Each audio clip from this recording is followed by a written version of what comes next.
walaupun diberikan peran yang berbeda-beda. Ada yang diberikan kedudukan, seperti tadi ditunjukkan dan disebutkan. Ada yang diberikan limpahan harta benda, sehingga mengangkat status sosialnya. Ada yang diberikan anugerah pengetahuan yang luas, sehingga mendapatkan kehormatan dan kadang-kadang pengagungan di lingkungan kehidupan. Ada yang diberikan tenaga yang begitu besar, sehingga dengan itu dia bisa kuat beraktivitas. Tapi di antara 4 pilihan dalam berkehidupan ini, kita tidak tahu siapa yang diridhai, apakah amalnya itu dianggap soleh atau amalnya dianggap salah. Quran surah Al-Mulk di ayat yang kedua. Walladzi khalaqal mauta wal hayata liyabluwakum ayyukum ahsanu amala wa huwal azizul ghafur. Walladzi khalaqal mauta wal hayah, dialah Allah yang telah mencipta dan menghadirkan kematian dan kehidupan di sekitaran kita. Hampir setiap hari sekarang ini mudah kita mendengar dan melihat informasi, bahkan menyaksikan langsung tentang kematian. Dulu mendengar kematian informasi begitu jarang. Wafat sampai ke kita, ternyata kejadiannya sudah 3 hari ke belakang. Sekarang di tempat yang sama, di waktu yang sama, wafat sekian detik beritanya sampai ke kita. Tapi apakah di antara sekian berita yang kita dengar wafat itu ada yang memberikan pengingat dan pengaruh pada kehidupan kita? Minimal kalau kalimat nabinya, minimal dengan bahasa tafsirnya, kalau kita mendengar ada yang wafat, melihat ada yang wafat, menyaksikan ada yang wafat, paling minimal sampai nggak ke hati kita bahwa kita pun akan wafat. Atau jangan-jangan sampai sekarang, saking banyaknya berita tentang kematian yang didengar, yang dilihat di media sosial, didengar informasinya, disaksikan di televisi, saking banyaknya bangun tidur sampai tidur melihat berita kematian, sampai tidak peka lagi hati kita menyiapkan diri untuk kematian itu. Dulu paling standar, dulu orang jangankan mendengar berita kematian, dengar ayat tentang wafat saja, itu hatinya langsung bergetar, lisannya langsung gemetar, karena dia melihat dirinya, bagaimana kalau saya diwafatkan di waktu yang sama, persiapan bekal apa yang saya akan bawa pulang menghadap Allah Subhanahu wa ta'ala. Dan itu minimal 5 kali sehari, Pak. 5 kali sehari, Bu.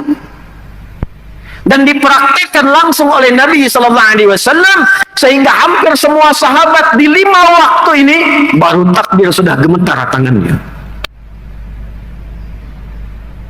Coba lihat, setiap hari kita dipanggil Allah atau tidak? Halo, kenapa jadi hening begini? Makin malam bahas kematian, makin hening ini. Setiap hari dipanggil Allah tidak? Dipanggil. Lewat apa? Azan. Baik.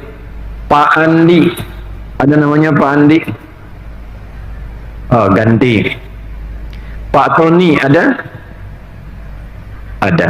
Ganti. Ini pasti nggak ada. Suneo. Pasti nggak ada ya? Suneo dipanggil Allah. Apa artinya? Oh, nggak ada yang jawab tuh. Adi Hidayat dipanggil Allah. Diumumkan di pengeras suara, telah dipanggil Allah Subhanahu wa ta'ala. Bapak Fulan bin Fulan, Ibu Fulanah bin Fulanah, dipanggil Allah. Apa artinya? Kita tiap hari diingatkan lewat telinga kita, diperdengarkan di telinga. Telinga bahasa Arabnya udhun, jamaknya disebut dengan azan. Dipanggil lewat azan, Allahu Akbar, Allahu Akbar. Dinamakan azan karena lafaz ini satu-satunya lafaz di muka bumi yang akan terus didengar oleh manusia selama masih punya pendengaran. Dan lafaz ini tidak pernah berhenti 24 jam semuka bumi. Itulah sebabnya kenapa waktu sholat di muka bumi berbeda-beda. Dari Banjarbaru ke Banjarmasin beda sekian menit. Dari Banjarmasin balik ke Batu Licin beda sekian menit. Dari Kalimantan ke Sumatera beda waktu. Sumatera ke Jawa beda waktu. Dari Indonesia ke Malaysia berbeza. Dari Asia Tenggara ke Asia umumnya berbeda. Sampai ke Amerika, ke Eropa. Di antara hikmahnya untuk diperdengarkan lafaz adzan 24 jam tanpa henti. Di mana ada lafaz diperdengarkan 24 jam, mengisi seluruh lapisan kehidupan di bumi. Kalau ini karya manusia mustahil bisa diperdengarkan. Kalau karya manusia mustahil bisa tahan 24 jam.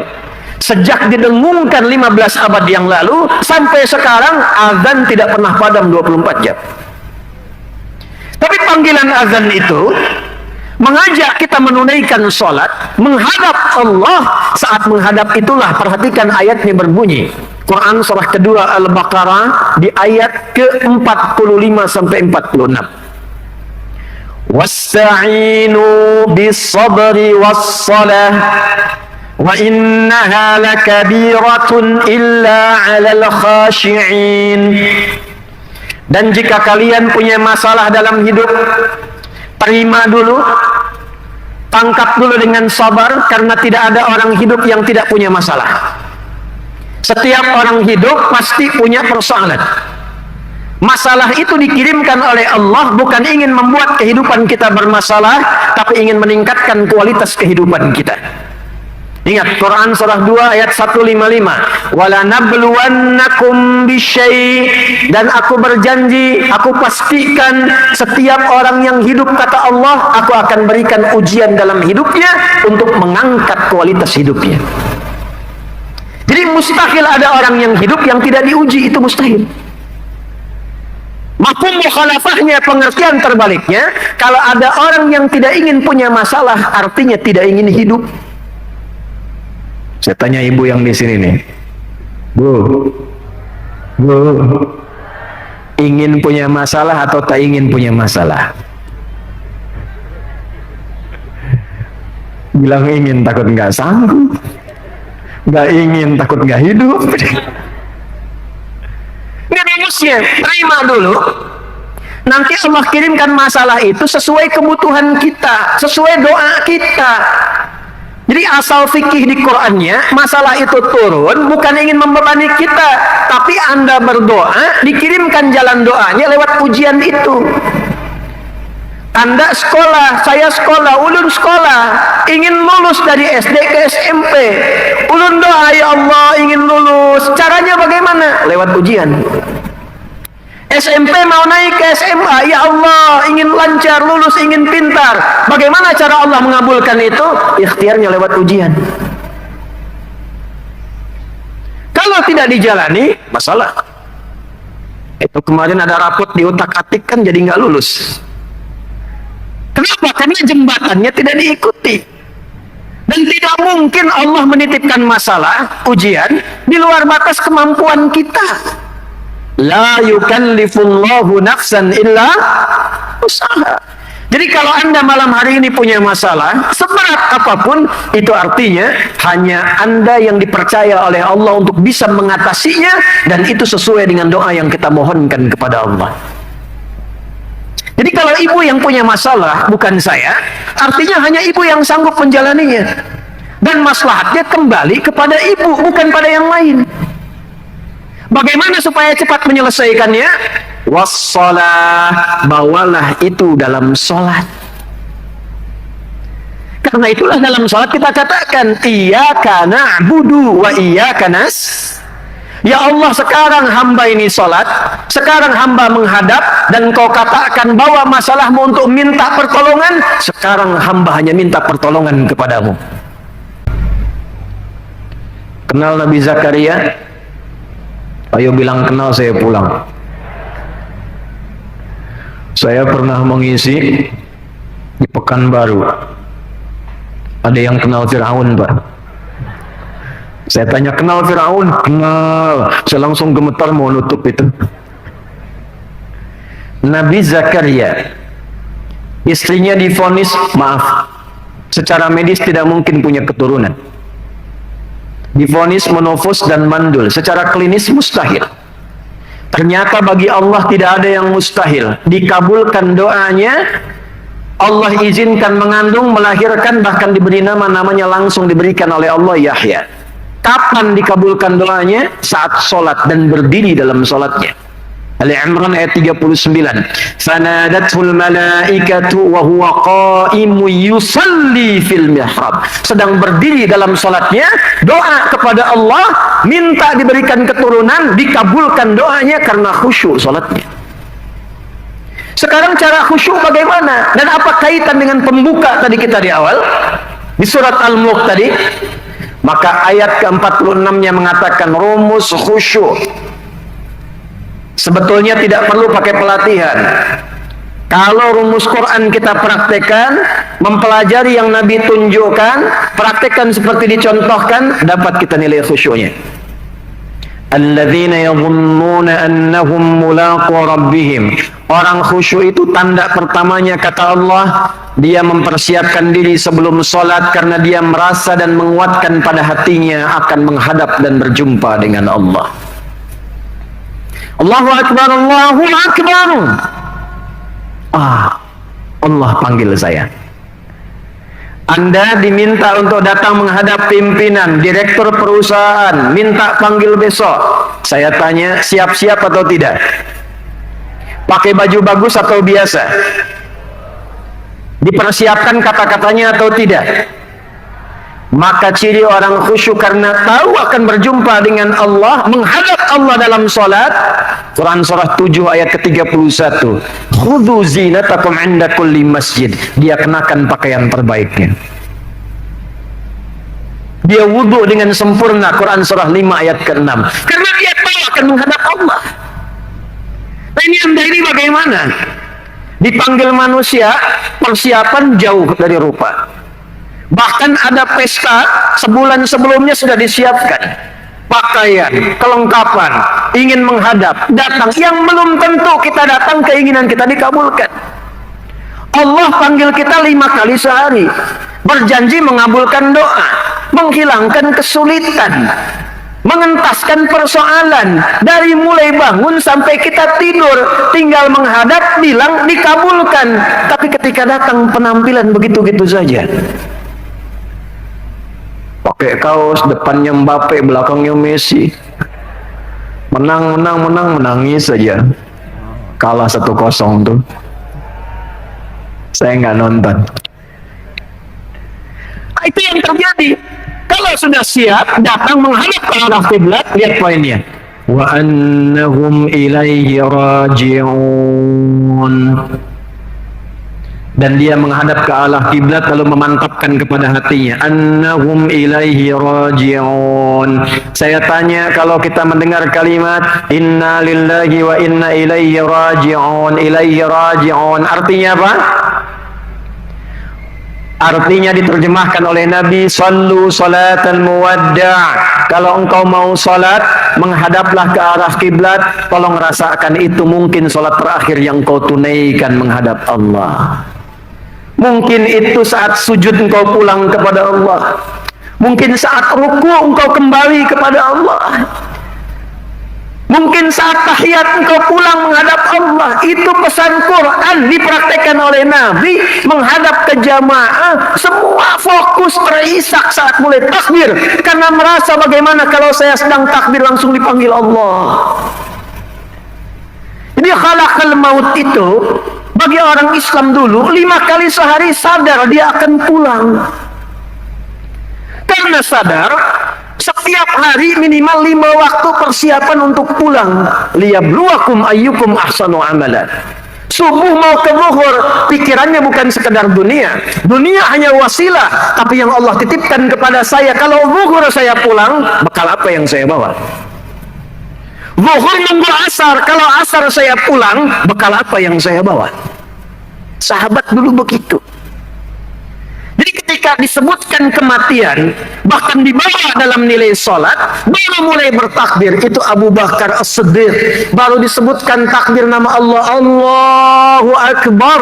Farafa'a yadaihi hadwa mankibaihi. Nabi mengangkat tangannya sejajar dengan bahunya. Di riwayat Abu Daud, fayaqulu Allahu Akbar. Maka beliau memimpin mengatakan Allahu Akbar. Abu Bakar langsung gemetar, menangis karena takut kalimat yang diucapkan itu menghadirkan keagungan yang menjadikan dia kembali kepada Allah dalam hisab yang tidak mudah. Jadi Abu Bakar itu kalau takbir beliau gemetar. Ada di Banjarbaru pun besok subuh kayaknya sholat takbir gemetar pula nih. Tapi sadar, tahu, ma'rifat tentang dirinya, dia akan pulang. Nah, sekarang tiap hari diperdengarkan di telinga kita, baca kita berita, bahkan diulas, ini si fulan yang menyolatkan sekian, ini yang mengantarkan sekian, ini ahli sekian, yang ini ahli baca Al-Quran, yang ini ahli tahajud, yang ini suka mengajar, yang ini dermawan suka sedekah, ditampakkan di hadapan mata kita. Pertanyaannya, berapa informasi itu yang merubah diri kita menjadi lebih baik? Kalau tiap hari kita sholat, tiap hari diperdengarkan, tapi tidak merubah diri kita menjadi lebih baik, maka patut dipertanyakan apa yang masuk ke dalam diri kita sehingga menghijab nilai-nilai dan cahaya keimanan kita di hadapan Allah Subhanahu wa Ta'ala. Saya ambil contoh begini. Jadi kalau orang sudah mempersiapkan dengan baik, itu pasti pilihannya sempurna. Manusia itu hidup pilihannya cuma ada kurang lebih yang pokok 4. Ada berapa? 4. Ini nanti setelah ini silahkan pilih yang 4 ini mau pilih yang mana. 1, ilmu. Apa namanya? Ilmu. 2, kedudukan, jabatan. 3, harta benda. 4, tenaga. 1 apa? 2, 3, 4. Ilmunya diajarkan oleh Nabi, dipraktekkan oleh sahabat, dan pada umumnya kita akan lihat sahabat dibagi menjadi 4 bagian ini. Yuk kita lihat. Yang ilmu misalnya Sayyidina Ali bin Abi Thalib radhiyallahu ta'ala anhu. Beliau tidak dikenal dengan hartanya, tidak dikenal dengan kedudukannya, yang utamanya dikenal dengan ilmunya. Disusul sahabat Abu Hurairah radhiyallahu ta'ala anhu. Abu Hurairah tidak pernah dikenal secara umum menduduki satu jabatan, hartanya tak mampu mengalahkan Utsman, tenaganya tidak sekuat Bilal, tapi ilmunya walaupun 3 tahun bersama Nabi, itu meriwayatkan hadis paling banyak di antara para sahabat. Beliau memilih jalur hidupnya dengan ilmu pengetahuan. Yang dengan kedudukan, Umar bin Khattab radhiyallahu ta'ala anhu memilih jalur yang kedua ini, menyiapkan bekal ibadahnya, menyiapkan pembekalannya sebelum pulang, karena tahu yang ilmu sudah dipilih sahabat yang lain, beliau memilih mendekati Allah lewat kedudukan. 3, saya cepat dulu sebutkan lalu nanti kita detilkan. Sabar, kan kita sampai subuh nih. 3, harta. Utsman bin Affan radhiyallahu ta'ala anhu, Abdurrahman bin Auf radhiyallahu ta'ala anhu, Talha ridwanullahu alaihim jami'an. Tahu ilmu diambil Ali, diambil Abu Hurairah, kedudukan sudah ada Umar, maka yang ini memfokuskan bidangnya, walaupun sebagian diangkat jadi khalifah, tapi bidang utamanya dalam harta benda. Sehingga Anda tidak pernah mendengar kalau Nabi ada kalimat siapa yang mau berjihad dengan harta, maka mereka tampil lebih dulu dibandingkan yang lainnya. Bilal bin Rabah, tidak pernah viral bahwa Bilal itu crazy rich di zaman Nabi, tidak ada. Tidak pernah jadi khalifah, menolak jabatan sepeninggal Nabi ketika akan diangkat menjadi hakim agung. Tidak terkenal dengan pengetahuan ilmunya, tapi Bilal begitu cerdas membaca situasi. Utsman sudah dengan harta, Umar dengan kedudukan, Ali, Abu Hurairah sudah dengan ilmu. Peluang saya pada yang keempat dengan tenaga. Maka empat-empatnya ditekuni, dipilih yang keempat oleh Bilal. Kenapa pilihan ini jatuh? Kisahnya sederhana. Saat azan, Allahu Akbar, Allahu Akbar. Begitu selesai azan tuh Nabi komen. Kan rumusnya sederhana. Kalau Nabi komen, kita umatnya tinggal like and subscribe. Jadi tidak usah ikut komen lagi. Komen Nabi al-Kamakala, saya mendengar telapak kaki Bilal di surga. Bilal mendengar kalimat itu menyimpulkan, saya azan sudah mendapat jaminan lisan Nabi masuk surga. Kenapa saya harus pilih harta seperti Utsman? Kan tujuan saya pulang kembali ke Allah. Dunia cuma sementara. Kembali untuk pulang. Nabi sudah jamin dengan lisannya, saya azan mengantarkan ke surga. Maka ditekunilah fikih tenaga digunakan untuk azan dan merawat masjid. Kalau Anda yang bertugas di masjid, apapun orang menyebutnya, mau marbot masjid, mau perawat masjid, itu istimewa kalau tahu fikihnya. Satu. Nah sekarang dari 4 pilihan ini kita ambil ilmunya untuk mendetilkan di malam ini, sehingga ketika meninggalkan tempat ini kita sudah punya pilihan hidup. Persiapan pulang mencari bekal itu, sebelum kita pulang, apa yang kita pilihkan untuk merubah jalan hidup kita setelah malam hari ini. Karena di mana-mana kalimat pulang itu selalu memberikan kesan senang, Bu. Pak, bisa ambil contoh. Kalau kita habis Ramadan, masuk Idul Fitri, pulang nggak? Mudik nggak? Dari Jakarta mudik ke Banjarbaru. Saya tanya, kalau mudik itu senang tidak? Kalau pulang itu senang tidak? Sepengetahuan kami, senang itu kalau ada bekalnya. Saya sering lihat orang mudik persiapan kereta habis, pesawat habis. Ada yang pulang ke Jawa dari Jakarta pakai motor. Motornya bebek, bekalnya singa. Depannya kardus, belakangnya kardus. Diapit anak dan istri. Di belakangnya diberikan daun pelepah dari pohon pisang. Di bawahnya kata tulisan, aku pulang sayang. Tapi hebatnya, karena dia merasa punya bekal, dia senang pulang.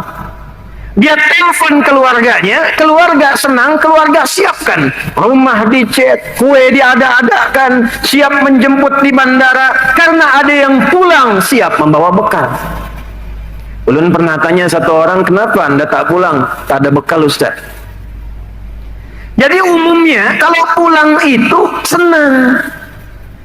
Pulang lihat orang tua, senang. Anak pulang setelah lama tak jumpa di pondok, senang. Anak sulung merantau ke luar negeri bertemu kembali, senang. Siapa yang haji kemarin? Siapa yang pulang haji kemarin?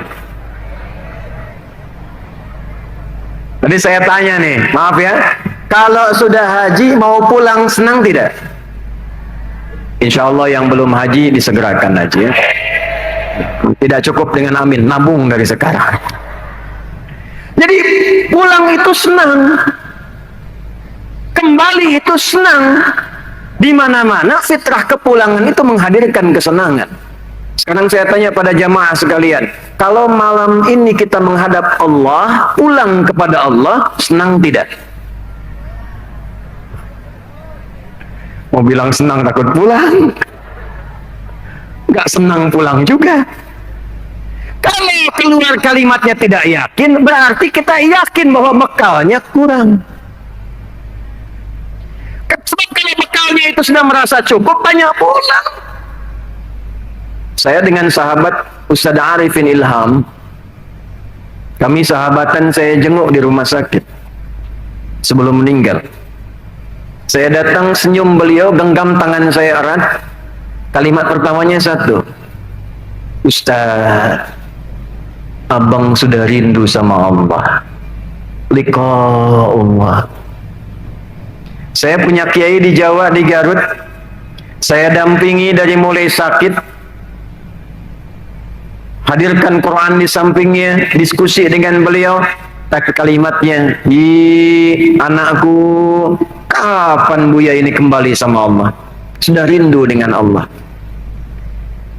Jadi orang-orang yang sudah matang pilihannya, dia tahu jalan hidupnya, Dia bukan hanya menunggu sekedar untuk pulang, tapi memang merindukan pada pencipta yang tidak pernah dia tatap dalam hidupnya.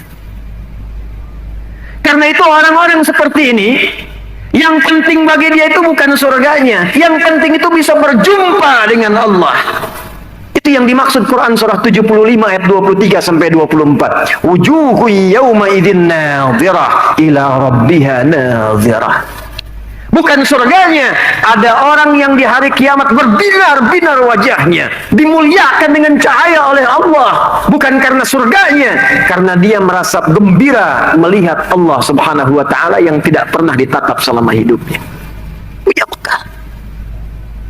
Nah, untuk masuk ke tahap itu, kita mesti menentukan pilihan sampai malam ini.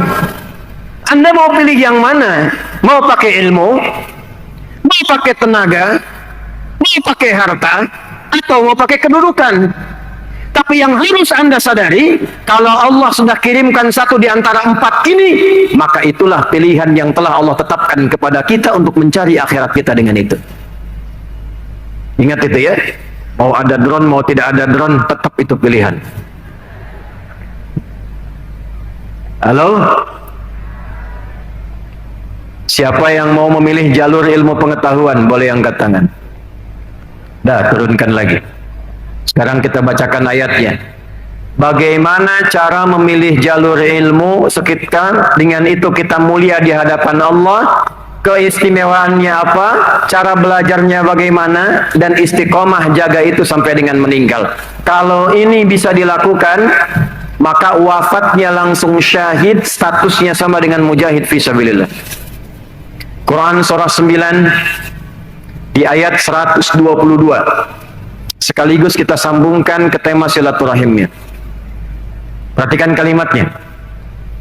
وَمَا كَانَ الْمُؤْمِنُونَ لِيَنْفِرُوا كَافَّةً فَلَوْلَا نَفَرَ مِنْ كُلِّ فِرْقَةٍ مِّنْهُمْ طَائِفَةٌ لِيَتَّفَقَّهُوا فِي الدِّينِ وَلِيُنْذِرُوا قَوْمَهُمْ إِذَا رَجَعُوا إِلَيْهِمْ لَعَلَّهُمْ يَحْذَرُونَ. Belum mau cerita sedikit dulu tentang ayat ini. Jadi ayat ini turun saat perjuangan militer fi sabilillah itu menjadi primadona pada saat itu. Sampai-sampai saking imannya itu tebal, kalau sudah ada panggilan fi sabilillah, maka tidak ada tanya jawab lagi, langsung berangkat dalam kondisi apapun. Sambil contoh begini. Ini kisah nyata. Ada seorang suami sudah beraktivitas 3 bulan. Dia merantau pekerjaan, tak bertemu dengan istri dan keluarga. Sampai pulang ke rumah, bertemu dengan istri, sudah cium tangan, sudah mandi, sudah makan, sedang diskusi, tiba-tiba lewat di samping rumahnya terdengar kalimat nada munadi lil jihad. Datanglah pemanggil jihad mengatakan, jahidu fi sabilillah, ayo siap-siap, ada peluang berjihad di jalan Allah. Maka tiba-tiba suaminya mengatakan pada istrinya, panggilan Allah, panggilan Rasulullah telah tiba. Ayah pamit dulu. 3 bulan baru datang, ketemu istri, sudah mandi, sudah makan, baru ngobrol, ayo jihad. Papa pamit dulu. Nih, Pak Dayat 3 bulan udah dinas di luar nih. Pulang ketemu sama Bu Lisa 3 bulan.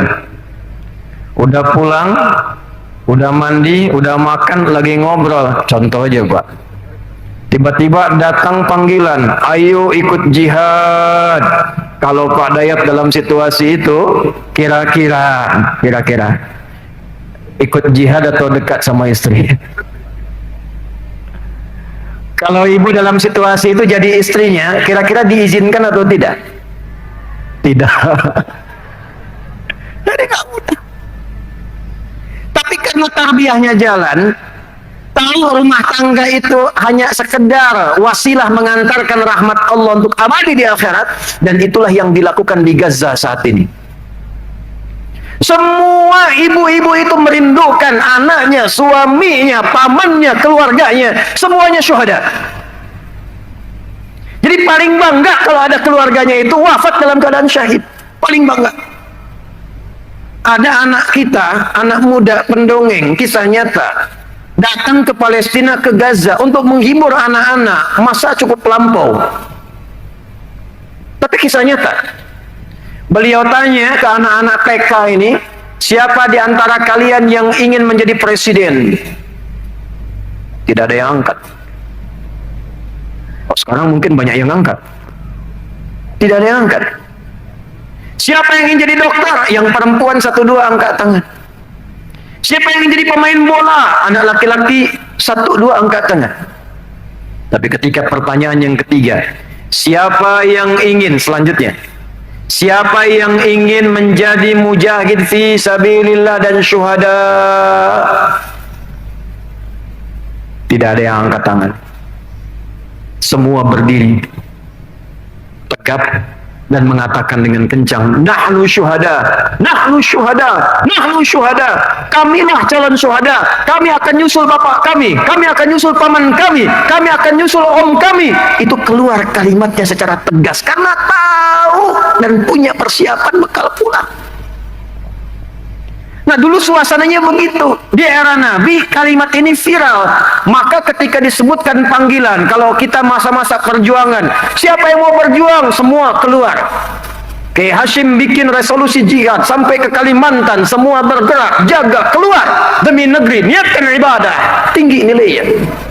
Tiba-tiba karena panggilan itu datang yang keluar banyak, yang syahid banyak, Allah turunkan satu amalan yang dengan amalan ini nilainya sama dengan berjuang di medan perang. Kalau tidak ada panggilan, kita dipanggil oleh negara untuk bela negara dengan niat ibadah, tidak ada panggilannya, maka statusnya naik di atas jihad fisik. Itulah sebab turunnya Quran surah 9 ayat 122. Apa bunyinya? Wa ma kanal mu'minuna liyanfiru kaffah. Dan tidaklah orang beriman itu semua mesti pergi ke medan juang secara fisik. Falaula nafara min kulli firqatin minhum ta'ifah. Kalau ada yang ingin satu amalan yang nilainya sama dengan itu, keistimewaannya serupa, pahalanya sama, bahkan bisa melebihi, hendaklah ada di antara mereka memilih jalan yang ini, kata Allah. Apa jalannya?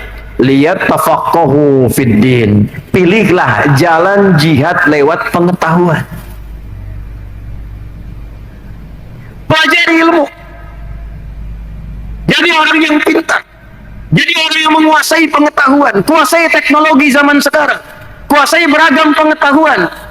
Tapi niatkan apa? Lihat tafaqahu fid din. Diniatkan untuk ibadah kepada Allah Subhanahu wa taala. Menampilkan nilai keislaman, menjaga agama ini. Karena itu yang paling prioritas kalau bisa, pelajari ilmu agama, pelajari umum untuk menguatkan agama. Dulu orang kalau belajar, mereka bukan sekedar ahli tafsir, ahli hadis, tapi ada di antara mereka bahkan yang ahli di bidang kedokteran. Imam Syafi'i itu bidang kedokteran, Sayyidah Aisyah itu pakar di bidang kedokteran, ada Ibnu Rusyd, beliau itu pakar di bidang fikih perbandingan, tapi profesinya seorang dokter bedah. Dulu begitu. Waliyunziru qaumahum idza raja'u ilaihim. Kalau sudah pintar, sudah sukses, pulang kembali ke daerah masing-masing, bangun daerahnya. Itu jihad paling tinggi. Banjarbaru program, berikan beasiswa, silakan belajar. Yang ke Madinah, yang ke Mekah, yang ke Mesir, yang ke Tripoli, yang ke Tunisia, ada yang ke Jepang, ada yang ke Amerika. Dia belajar amanat dari daerahnya. Setelah sukses, pintar dia, riset apa kebutuhan di daerahnya, pulang dia ke Banjarbaru, bangun kampungnya, bangun desanya, makmur keadaannya. Itu jihad nilainya di hadapan Allah Subhanahu wa taala. Jadi jihad itu bukan sekedar fisik saja. Orang yang memilih jalur untuk belajar itu sama nilainya dengan mujahid fi sabilillah. Tapi apakah semua orang yang belajar masuk kategori ini? Tidak. Maka dari itu orang tua yang anaknya di pondok, yang anaknya dititipkan belajar agama khususnya, coba perhatikan kaidah satu kalimat ini. Kalau tidak sesuai pondoknya dengan kalimat ini, evaluasi. Quran tidak mengatakan liyata'allamu fid-din. Quran tidak mengatakan liyadrusu fid-din. Kalau ingin belajar agama, kata Al-Quran, liyatafaqahu fid-din. Fikih. Apa artinya fikih? 1 juta. Serius ini. 3 juta. Waktu habis. Udah habis waktunya. Fikih artinya paham. Fikih artinya mengerti. Kalau menggunakan ta artinya sungguh-sungguh. Kalau sebelum akhirnya ada tasydid, artinya semangatnya mesti double karena tidak mudah mewujudkannya. Jadi kalau adinda ini ingin memilih jalur pengetahuan, pesan Al-Quran yang pertama, kalau belajar mesti sungguh-sungguh. Oh. 2, usahakan belajar itu sampai paham. Jangan cuma datang ke kelas, kadang duduk paling belakang, tidak pernah nanya, selesai kemudian pulang, yang penting lulus ujian. Besok mau ujian, baru pinjam catatan teman. Ingat kata-kata saya ini ya, ingat ini. Orang Indonesia itu alhamdulillah, yakin ini baik-baik, dianugerahi oleh Allah kecerdasan yang sangat luar biasa. Saya di Tripoli diangkat jadi Aminul Khutbah, pemimpin para khatib dan imam yang ada di sana, di Siksawani. Tiba-tiba satu saat mendapatkan aduan dari siswa Afrika. Ya Syekh, Indonesia muskilah katanya. Syekh, orang Indonesia ini bingung saya. Membika, saya bilang, kenapa? Ini saya mau ujian 2 minggu lalu. Saya menghafal 2 pekan persiapan ujian. Besok mau ujian, si fulan Indonesia pinjam catatan saya. Begitu keluar hasil ujian, saya 7,5, dia 8.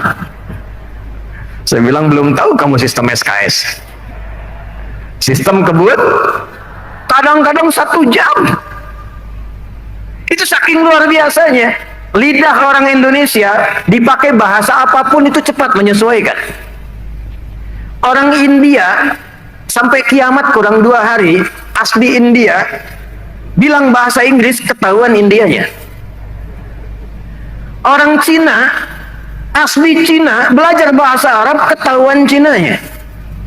Orang Banjarbaru datang ke Mekah belajar, ngisi di radio. Assalamualaikum warahmatullahi wabarakatuh mustami'in al-kiram. Kalau nggak kelihatan wajahnya, orang mengiranya orang Taif. Ternyata Banjarbaru. Orang mengiranya Arab, ternyata Kalimantan Selatan. Dipakai ke Inggris, kayak orang Inggris. Hey John, where have you been? It's so long not to see you. Dipakai seperti Jepang, kayak orang Jepang. Watashi wa Indonesia no adi desu. Dipakai bahasa Perancis kayak orang Perancis. Comment ça va, Sophie? Dipakai Tagalog kayak orang Filipina. Comment ça va, Buti? Pakai bahasa apapun lidahnya lunak karena sukunya begitu banyak, pulaunya banyak, interaksinya banyak, lidahnya sering terlatih berkomunikasi sehingga ringan dipakai menggunakan bahasa apapun. Tapi tetap kalau ibadah dengan cara pengetahuan, kata Allah sampai paham. Jadi jangan sampai ada anak Banjarbaru datang belajar di kampus misalnya Lamba Mangkurat, duduk ngambil paling belakang, tidak pernah tanya, hanya untuk ujian, dapat ijazah, itu belum masuk kategori jihad fi sabilillah dengan ilmu. Maka Nabi sampaikan Al-Arba'in nomor hadis yang kedua, dikutip dari hadis Muslim nomor hadis yang ke-8. Perhatikan caranya.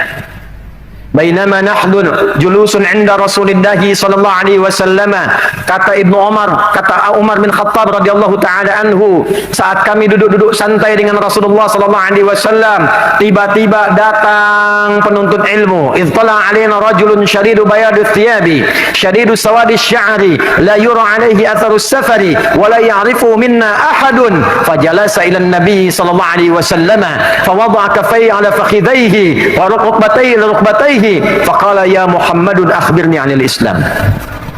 Datang seorang pelajar, bajunya bagus bersih, rambutnya tersisir rapi, gak kelihatan mampir-mampir dengan keringatnya.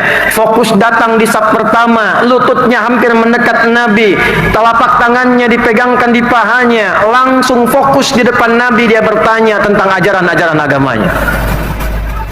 Nah, itulah jihad dengan ilmu. Ambil saf paling depan.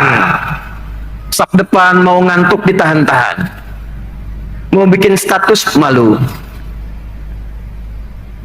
Dan sudah pasti terperhatikan, kalau mic-nya mati pasti kedengaran depan. Nah, dulu belajarnya begitu, makanya semuanya jadi. Ibnu Sina, Al-Kindi, Al-Farabi, Al-Ghazali, Al-Khawarizmi, Al-Battani, jadi semua. Kenapa? Karena rumus Qurannya dipakai. Masuk kelas belum paham, pastikan keluar sudah paham. Jangan keluar ruangan belum paham.